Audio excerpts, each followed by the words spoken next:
Y'all remember Painted by Fame, where Miss Fame would paint the most sickening glam on people, but now she just hangs out with chickens? I've been going through her old videos, and last time didn't go so great for me, so let's give it another shot. She's starting out with gluing down the eyebrows. Girl, we don't have to worry about that. That has been taken care of. She's already got the eye prepped with some kind of cream. I'm using Miss L'Oreal Infallible. Last time she used Soft Ochre. I didn't know what that was. Evidently, it's a matte paint pot that everybody used like 10 years ago or something. Back then I was on a completely different career path. The only makeup I was doing was trying to spot cover acne. I'm not seeing her specify what eyeshadows she's using. We're going to be using the Ellis Atlantis Blend Bunny Volume 2 palette. My favorite. It looks like she's going in with a thin tapered brush and a brown that looks pretty neutral. I'm going to mix a couple shades.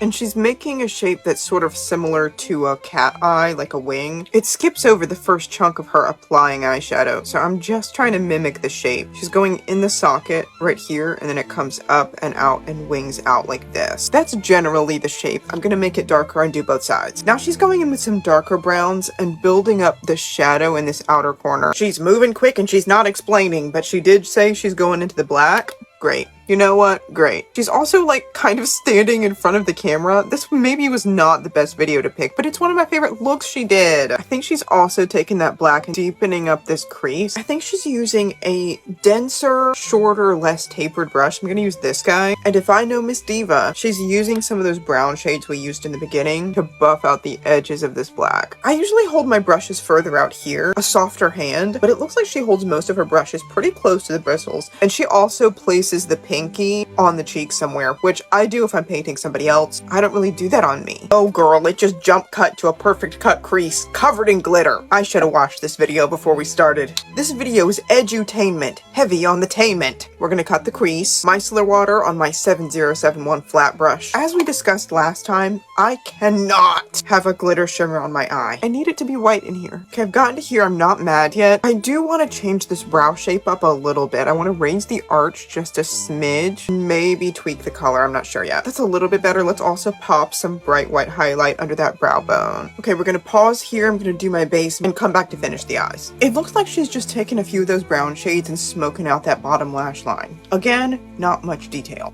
And baby, you better believe we are going in on the eyeliner. And I'll remind you once again that regular old pencil cases are great for makeup pencils also. Okay, let's crack open this Beau Quinn collab lash. I'm gonna throw on some mascara. You can't see my natural lashes with how giant these fake ones are, but I do have to paint these black because they get covered in white setting powder. This mascara I'm using is from Prados Beauty. They're an indigenous owned company and they make some fabulous makeup products. Very affordable too. These are about to be delicious. Are you ready? Dude. Well, that went well, didn't it?